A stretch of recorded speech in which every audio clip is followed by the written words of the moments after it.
What's up, everybody? My name is Parasite. Welcome back to Rebuilding Nebraska. Today we got the final recruiting update of year 3. Been a pretty slow season when it's come to recruiting, so only 2 updates this year. But we do tend to get a lot of our business done towards the end of the season. Also, you might notice that the Nebraska Cornhuskers are back to being a ranked team. It's the first time since week 7 of year 1 that this team has been ranked in the top 25. We are at 25, which is where we were at in week 7 before we lost to Purdue and went unranked from then until now. But it's not going to be easy if we're going to stay in the top 25, because the first opponent as a ranked team is none other than number 4 Michigan. So unfortunately, our time in the top 25 might be short-lived. But today is not about Michigan. Today is all about recruiting and seeing if we can get this Nebraska team to where Michigan is, being a legitimate national championship contender. So looking at the recruiting board, with 3 game weeks left in the regular season, we only have 2 commits so far, and they're both along the offensive line. Timothy Jackson, the right tackle, has committed to Nebraska, as has interior offensive lineman Robert Evans. It says he's a center, but I think he can play all 3 positions in the interior, and we definitely need a player like that. So I said before that we tend to do a lot of our recruiting towards the end of the season, and this year might be more of the same, as we're in a lot of similar positions with some of these prospects we're going after.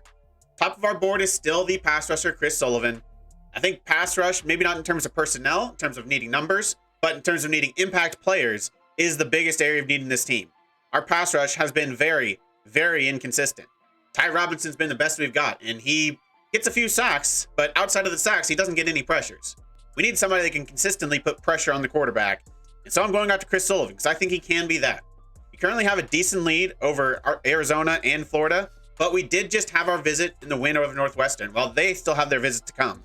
So this race is still pretty wide open. At second on our board, we've done a little bit of reshuffling of priorities, and so Antonio Brooks is now our number 2 guy we're going after.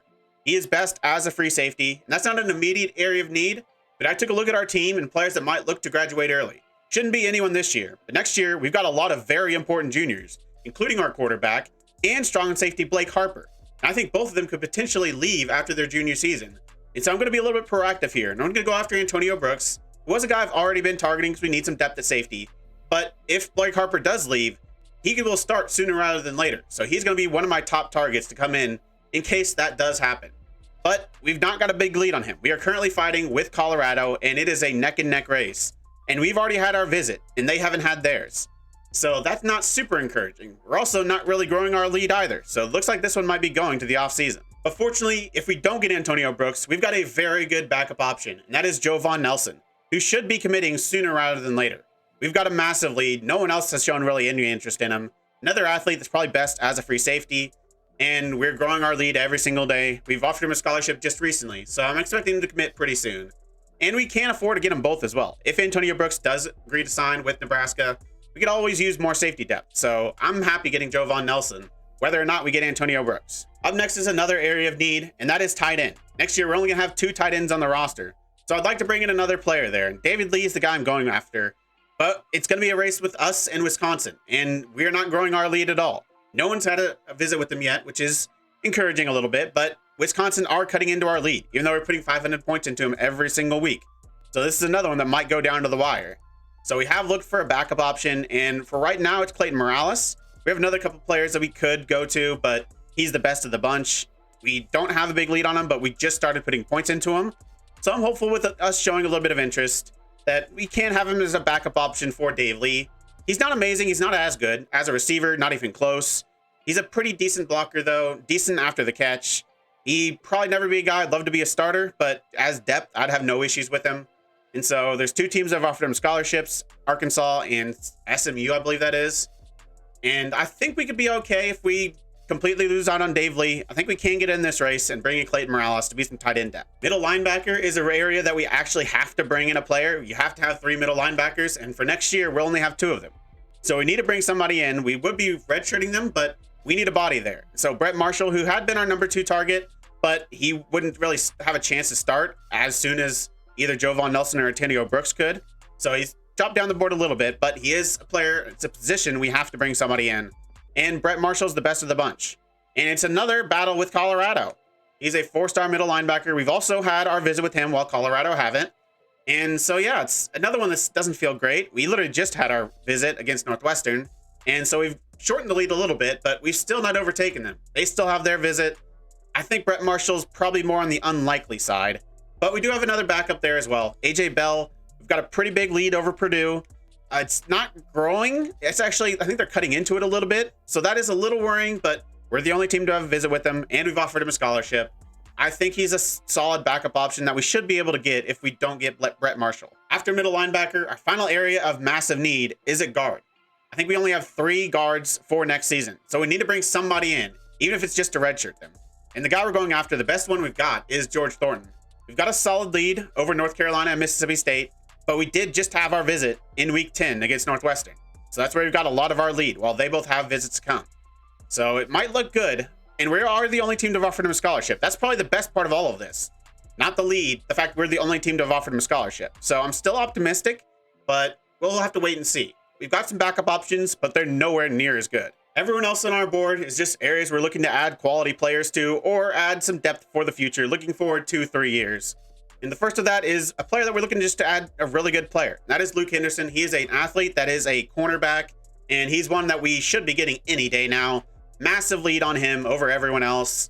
Pretty solid player. Coverage skills are very nice. Speed, acceleration are very solid. He's got that press. He can play on the outside. Tackling isn't awful. Really good play rec and pursuit. A player I really like that can also play quarterback, but probably won't play him there. I think he's needed more as a cornerback, and he'd be some really good depth there that we could use. Then after him, we've got another pass rusher. Again, can't ever have too many pass rushers, and with the uncertainty around Chris Sullivan, I want to bring somebody in. And Emmanuel Durbin is still a really good player. 85 power, 82 finesse, good block shedding. Speed and acceleration aren't amazing. That's what really separates him and Chris Sullivan. But I still want to bring somebody in if I can. If we don't, it's not the end of the world. But I'm still going to go after a pass rusher. And Emmanuel Durbin's our second guy. We haven't had a visit with him yet. Now there's really most other teams. So it's another one that's probably going to go down to the wire. After that, we've got actually one of the bigger areas of need. Defensive tackle looking forward. We need somebody for a few years down the line to be some depth. And Brian Simon looks likely that we're going to be able to bring him in. Relatively new player to our board, but no one else had been going in for him, and still no one else is going in for him. We are hashing out a massive lead. The only team to have offered him a scholarship. Feels like a foregone conclusion that we will be bringing in Brian Simon to redshirt next year and be some depth in the future. Next up is another relatively new player I've been going after. He's been on our board for a bit, but I just recently been putting significant points into him. We could use some extra help at left tackle as well. So you can never have too many offensive linemen. I want to bring in somebody else to be a backup option a few years down the line. And Vincent Henderson's kind of the best available. He's a solid player without being spectacular. He is a bust, but he's still not bad as a bust. We haven't had our visit with him yet. The race is pretty close between 4 different teams. So another one that we'll have to wait and see. Next, we've got a couple JUCO juniors who look very likely to be able to commit to the team. Obviously, they're going to be juniors. They're not long-term plans, but we could use some improved depth at outside linebacker, and they provide just that. Joe Tyler, more of a right outside linebacker, not much of a coverage guy, but a good pass rusher, good run stopper, 99 acceleration. I really love that. So just a lot better depth at right outside linebacker. And on the left-hand side, we've got Mike Chance. Got some pretty good speed, decent coverage skills, decent pass rushing as well. Not bad against the run. Just a really well-rounded guy that could probably play through the middle as well. Next is another player looking towards the future, and another guy that might just be a depth piece down the line. Brad Vincent, another athlete. I think he's best as a wide receiver, and it looks like another player that we should be getting. Michigan, the only team close to us, but they're down over 2,300 points. We did just have our visit, and I think they're yet to have theirs, but I'm still pretty optimistic we could bring in Brad Vincent. I mean, he's just a solid all-around player that maybe never could be that number 1 or number 2 guy, but a number 3, number 4 guy. I think he could definitely do that in a few years. His route running is pretty solid. Catching is good enough, even though his catch and traffic and spec catch are a little low. Release isn't amazing either. Might be best from the slot because of that. I don't love the catch and traffic from that slot, but yeah, just an okay guy that could be solid depth for us. And like I said, we don't have a lot of competition. Michigan, we just had our visit, so that's why our lead is so much better, higher than Michigan's.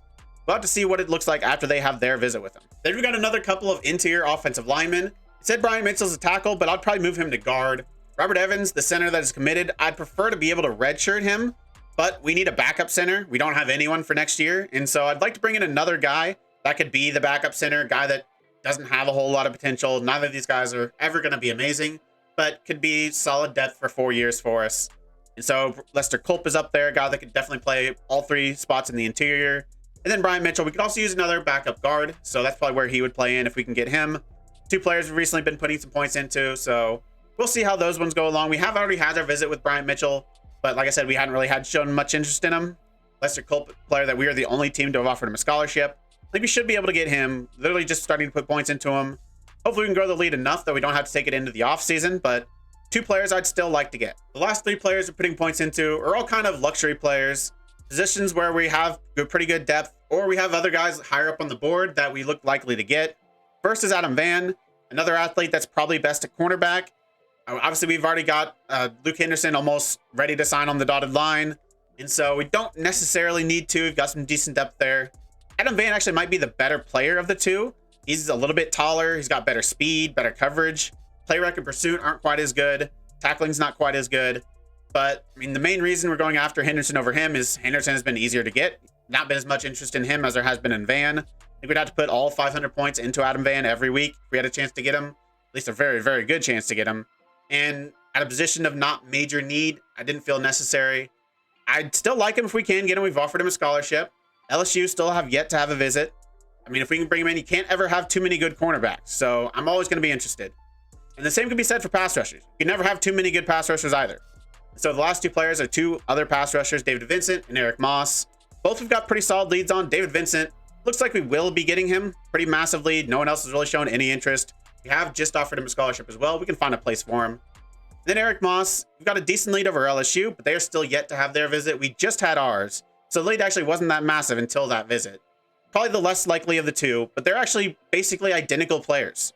Look at the physicals, almost identical, like very minute differences to either that give them a little bit of advantage in one thing compared to another. But really, I mean, it's basically the same player. So we've got a big lead on Vincent. That's going to be the one I'm going to go after. It'd be some depth pass rush, especially if we can't get the other 2 guys we're going after. The rest of our board is mostly just lower tier backup options that would be better than just a walk-on. There's a couple more luxury players in there, but versus Richard Dotson, another middle linebacker. If we can't get any of the other guys we're targeting, we can get him. He could be fine depth for us. Same for the 2 tight ends, Andre Blake and Calvin McNair. Neither of them are really great players. Speed's not amazing. Blake has pretty good acceleration, receiving attributes, nothing special, but as a depth tight end, I don't really see anything wrong with either of these guys. Obviously, I still like to get them the best player possible. Then we got a couple of our other luxury players, 2 more cornerbacks. There are a lot of really good corners in this class, and I can't really go after all of them, not with the other needs we have. And so Cedric Cook and Bobby Palmer, 2 guys that aren't quite as good as the other guys we're targeting. Coverage skills, not quite as good. Speed's decent. Size, 6'3", 203. He's got some good size to him, but just not quite as talented as the other corners are going after. And the same can be said for Bobby Palmer. Main coverage is really good. Zone coverage is decent. Pursuit is fine. Player X is pretty good. I mean, they're both really good players. If we can get all of them, I mean, I will find a way to fit them in this team, but I just can't really justify putting that many points into just the cornerback position when it's already a pretty deep spot for us. Then we've got another guard that would just be better than any walk-on if we need him. We got Clint Whitaker, who's probably our wide receiver, and a couple of those left on the board that just aren't, they all have pretty major holes. Clint Whitaker is just not really exceptional in anything. He's got really good acceleration. His catching is pretty low at 66. Route running, catching traffic, spec catch, all pretty good. I mean, he's the best of the rest of the options, but nothing really that massively stands out. Backup defensive tackle option that I don't think we'll be needing. The other couple wide receivers, Eric McFadden, he's got really good route running, decent catching. Spec catch is basically non-existent, as is release. That release is the worrying thing, because he doesn't have good release, and he doesn't have good agility. So I don't know if he'd be good at the slot with that agility. I don't think he'd be good outside with that release. So kind of some concerns about Eric McFadden. Definitely not on the same level of a guy like Clint Whitaker. Then Javier Fernandez, who is amazing in terms of route running acceleration, but he can't catch a thing. 63 catching, but he can make the spectacular ones.